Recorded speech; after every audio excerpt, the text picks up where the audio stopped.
Би 35 настай байхдаа тарган байснаас үхсэн нь дээр гэж боддог байлаа.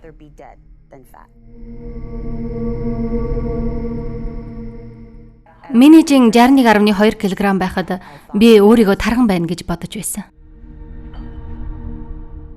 Тиймээс би боломжтой бүхнийг хийж таргалахаас сэргийлж байсан л да. Бас хоолны дуршил буулгадаг им ууж байсан. Зүгээр л таргалуулахгүй байх бүх зүйлийг л хийдэг байсан. Надад метамфетамин гэдэг бодис хэргэлдэг нэг найз байсан юм. Тэрнээс би нэг жижиг уутыг өгөөч хэмээн гуйсан. Шаардлагатай хэмжээгээр нь хэрэглэл хоолны дуршлыг минь бууруулна байх гэж бодсон. Миний ганц хүссэн зүйл нь одоо байгаагаас 4.5 кг л хасах байсан. Ингэснээр өөрийн хүссэн 54 кг буцаж очих байлаа.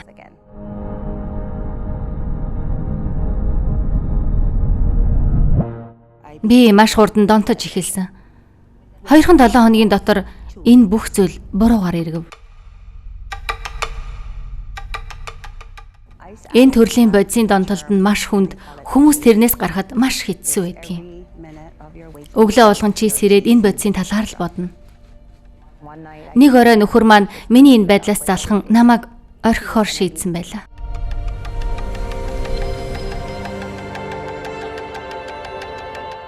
Донтолд маань даамжрах тусам би ингэсээр яваад өгөх болов уу? Эсвэл цаашдаа амьдрах уу гэж өөртөө хэлдэг байв. Тэгээд би хорон ширхэг булчин сулруулагч им залгаад араас нь бүтэн шил спиртний хан дуусан. Тэгснийхээ дараа би яаралтай тусламжийн өрөөнд сэрсэн. Би ямар нэгэн зүйл хийх хэрэгтэйг мэдэж байлаа. Ингэхгүй бол амьдралаа алдахад ойрхон байв. Эмч маань надад донтолтоос ангижрах хөтөлбөр болон анги нь бурхны хүч чадалд эсвэл тэрэнд итгэх итгэлээр суурилсан байдаг гэж хэлсэн юм. Тэрнийг ингэж хэлэхэд нь миний уур хүрээд л явчихсан. Би бурханд уурлаж байсан.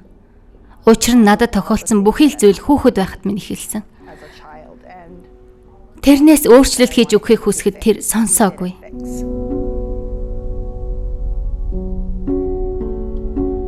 Хуучнаар сахилгажуулалт гэдэг шиг санагдаж байна. Тиймээс л би бурханд уурлаж байв. Маш их уурлаж байсан. Донтолд биднийг өөрөөс нь өөр зүйлийг сонгож чадахгүйг мэддэг.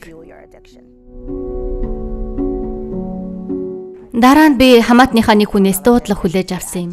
Тэр хэлэхдээ авга ихчээ сүм донтолтын эсрэг хөтөлбөр явуулдаг юм гэсэн.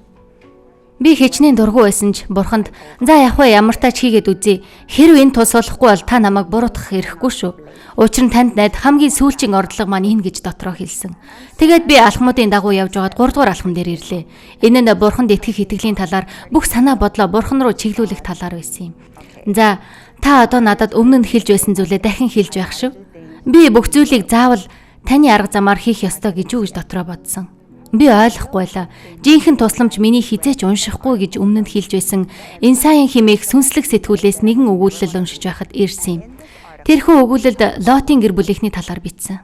Лот болон тэрний гэр бүл хотоо орхихоор зарлагдуулсан байжээ. Учир нь хот нь устгагдах гэж байв. Хотоо орхиж байх үед эргэж харж болохгүй гэж тэдэнд анхааруулсан байлаа.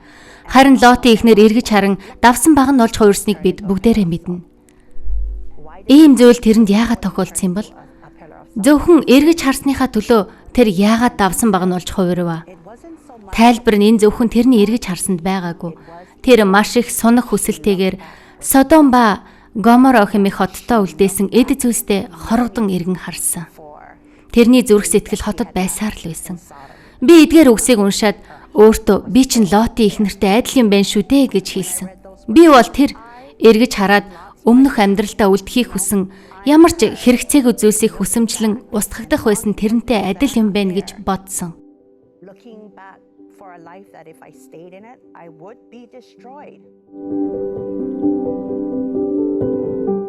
Миний бодлоор алхам 3 бол бурханд найдах, мөн ертөнцийг бүтээгч таныг эдгэрхэд туслахаас гадна танд цоошин амьдрал өгч чадна гэдгийг ухаарах талаар юм. Мөн тэрээр таны зүрх сэтгэлийг шинжилнэ.